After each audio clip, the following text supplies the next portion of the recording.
of my online friends, Blackie, from ASMR Genetics, asked me if I could just shoot a video, me sitting down, having a cup of coffee, which seemed quite reasonable. This is like the kind of casual thing that I just really love. So here I am, just chilling with you, shooting the breeze, and chatting about ASMR. Some of my most recent experiences over the years, and how much I've really enjoyed it.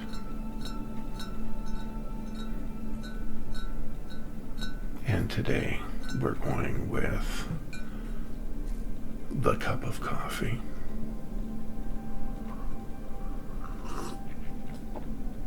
Instead of the tea. There's been so much happening in the world of ASMR. A lot of it I've been enjoying. A lot of it I have been scratching my head over. So, let's get started. Let's talk about ASMR. Let's talk about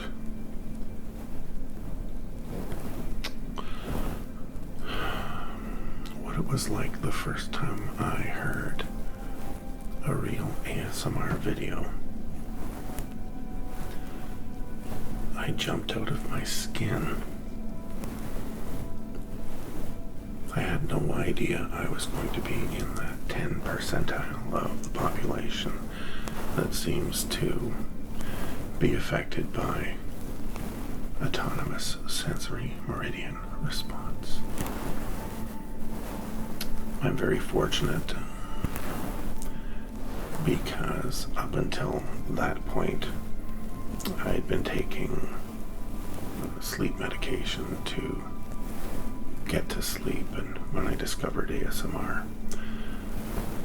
I just found that it was a great coping mechanism. For me, it was a tool that I could use in my arsenal of tools that would help me to relax. So I started wondering, what is it that makes these triggers work? And to be honest with you, I've never really come up with any kind of a sense or idea as to why some people are affected, why others really don't get anything from it. It is truly a subjective thing, and that explains why you will see some people arguing passionately that ASMR is this wonderful cure-all drug, and others will say that it's annoying and people who watch ASMR or listen to ASMR are crazy or there's something wrong with them. I just shrug it off. It doesn't matter what people think, what people say. The only thing that really matters is what you get from ASMR, and if you experience autonomous sensory meridian response, and delving into something that brings you into a state of relaxation. It just makes you go down, down, down into relaxation. It is such an incredible feeling. And for those who get very little relief from their stress or anxiety, it can really be a big game changer. And so, with my history in media, working in analog, and stumbling in my later years into this field of digital, of course I'm going to be interested in the production end of things. I worked in radio broadcasting over 10 years, so I find this stuff really fascinating, especially because when I worked in radio, if you wanted to do an edit of a recording, the recording was on tape, and the edit was done with a razor blade and a piece of white tape, and you cut the part that you didn't want out, literally, with the razor, and then you spliced the tape back together with a piece of tape.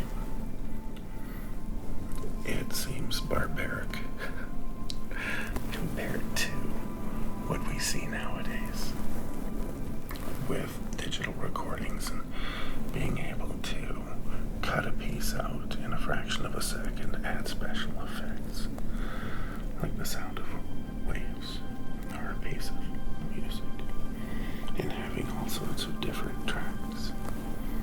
Like in this particular track, I'm probably going to be using about 5 or 6 different layers and just pouring them one on top of another and adjusting and tweaking and manipulating here and there until I get something that sounds right, something that just makes it all sound perfect for me. This is a real coffee video. Okay, I'm drinking this bad boy.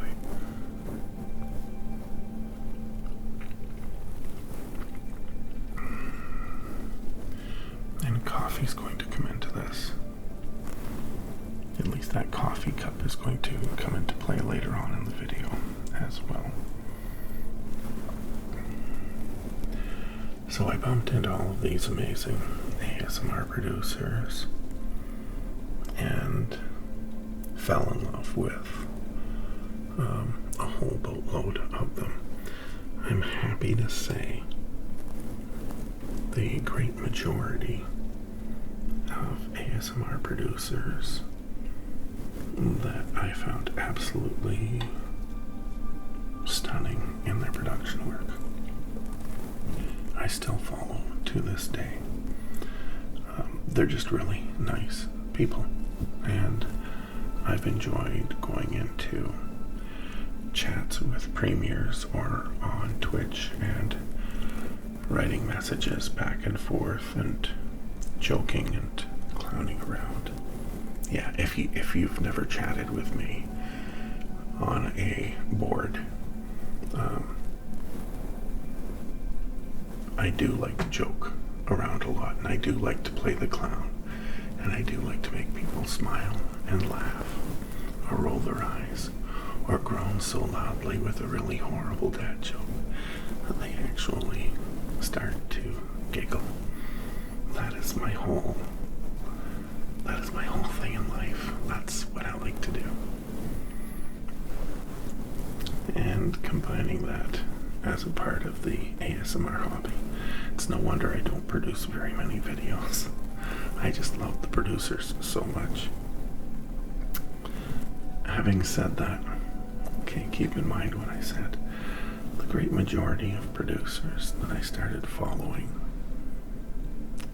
I'm still following. And what's it been? 4, maybe 5 years of getting tingles, ASMR, feelings of relaxation, being able to go down, down, down, down, into relaxation. The greatest feeling around. There have been some that I've stopped following. And a lot of the times it's because they just stop producing, they disappear, or they turn out to be somebody that, I thought they were somebody and they turned out to be somebody else, and the actual individual, there's a big question mark on them, and maybe part of that is my own fault. It's something that I've noticed when when people are on social media and they find their favorite ASMR producer,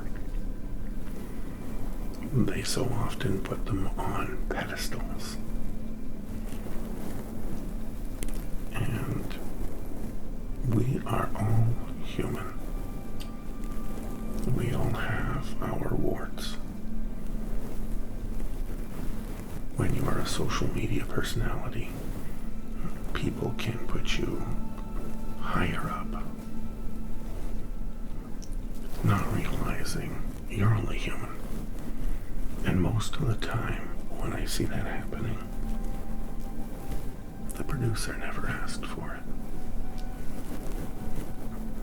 it. And I suppose there's some producers, such as myself, who feel really uncomfortable when they are put up on that pedestal. The higher you are, the further the fall.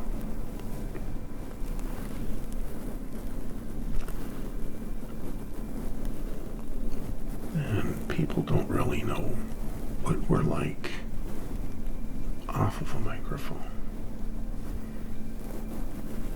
Maybe you can get a bit of an idea when you listen to an ASMR producer go into a gaming stream and you see them talking in their normal voice.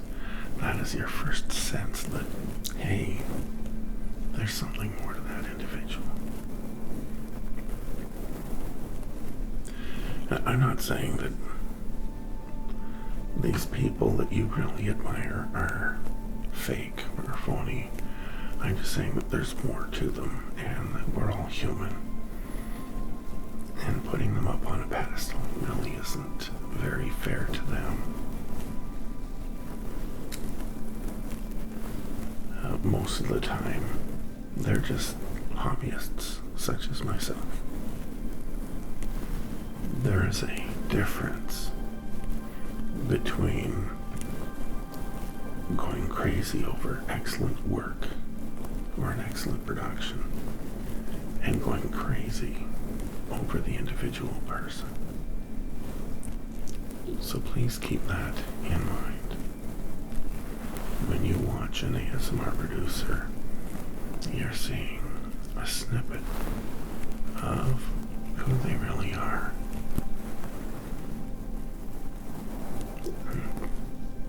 I don't think it's a good idea to glorify any individual. But if you want to fangirl over their work, that's absolutely fine. I guess in the end, it's up to you. A lot of these people do share a lot of their lives. But just remember, you're only seeing a snippet. Somebody might not be exactly who they say they are online. Even though I find ASMR producers tend to be one of the more honest groups of people that you'll find out there. A lot of ASMR producers can really empathize with you because a lot of people who fall into ASMR have huge bouts of stress, and that includes the producers. And I followed a lot of them enough to really get a sense as to who they are behind the scenes as well.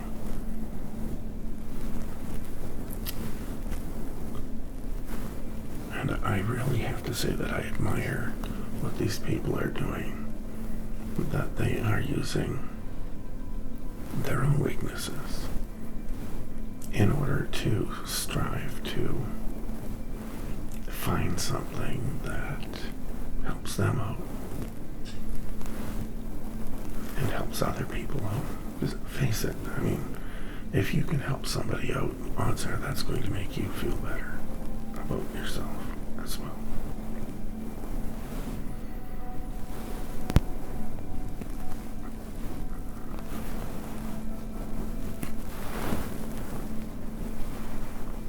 An ASMR producer just wants to give you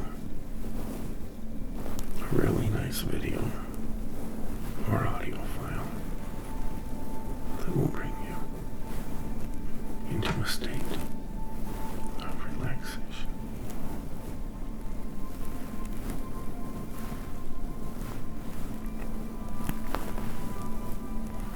Another couple of things I want to touch upon briefly. People who get monetized and people who get sponsored by their videos. I'm just going to give you my own take on it, okay? Because at that point, people can actually be getting paid for their hobby, and their hobby could actually become a career. And some people say that's a sellout. I say, great for them. As you're well aware, I am a nurse in real life. I love doing what I do. And I could not be a nurse if I wasn't paid a wage. I'd have to go to something else, find another career to do. And to expect me just to do it for free and to pour all of that time, energy, and money into it makes no sense whatsoever. When an ASMR producer hones their skills and is able to do this full time, that means without another job or without another career, it just means they've gotten that good, that they've been able to take what they love doing the most, being able to turn it into something they can do all the time because they're getting paid for it. And there are some people who get paid for doing ASMR that I will gladly support, especially the ones that I followed when they were really tiny channels and they've gotten big.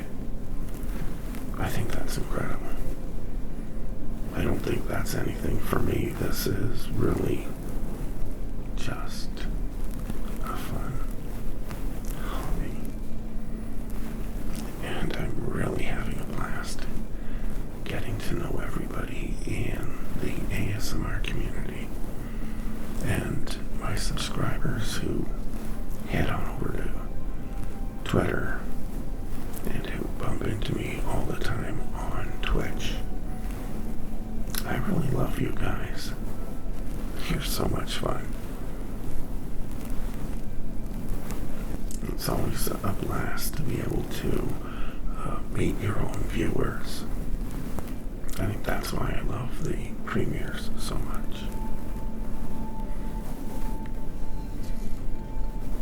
This is a really good cup of coffee.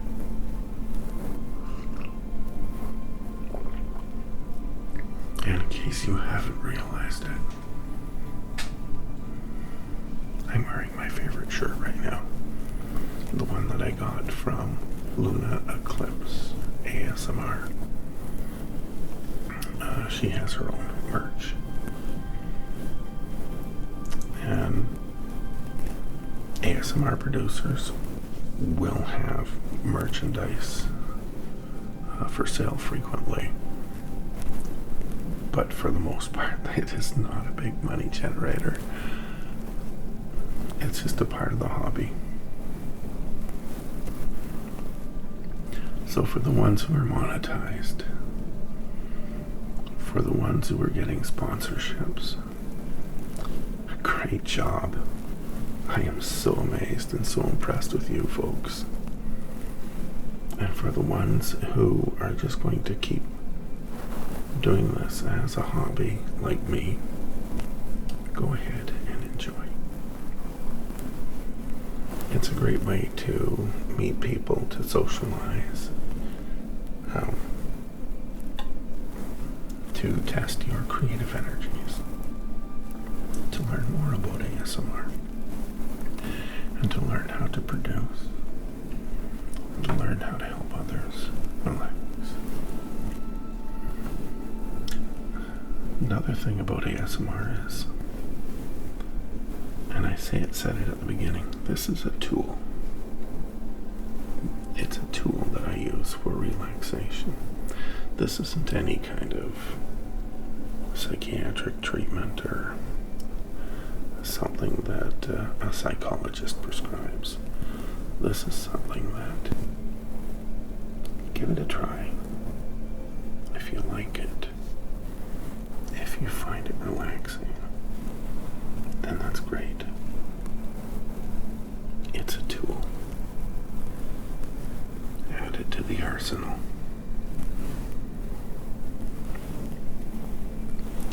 I'm talking about the stuff I had mentioned earlier about being human and having imperfections. Brings me back to my coffee cup.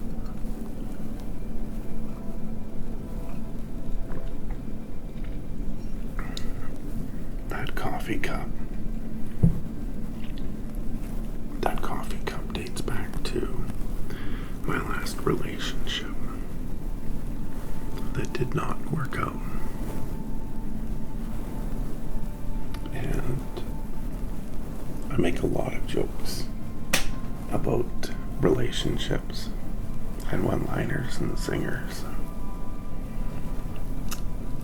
Don't get that confused with reality, because I say things to joke around. But what I will tell you, and this is why you should not put people up on pedestals. I am just a simple human being.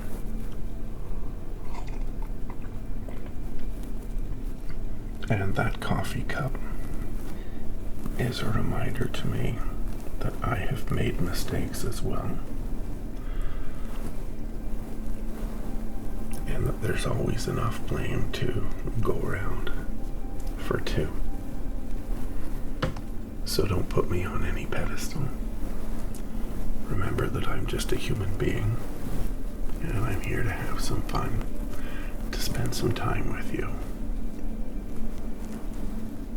And that's what I want our relationship to be all about. And if I can help you out with your stress, if I can help you to feel better about yourself, then that's great too. And hopefully knowing that we're all human, we all have imperfections, will help you out as well. People tend to be so self-critical, and they forget to see just how incredibly wonderful and beautiful they really are. And that includes you. I think you're amazing. I think you're awesome. And maybe you can't believe that of yourself. If you can't, well, then there's myself and there are others who are going to be around drilling it into your head that you are a wonderful person. It is a real honor and a real privilege and pleasure that you have let me into your life that little bit. But remember, I'm just a human being, and I'm not perfect. Don't put me on a pedestal.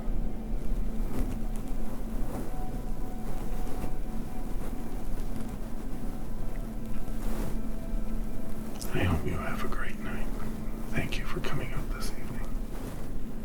Good night from North Bay.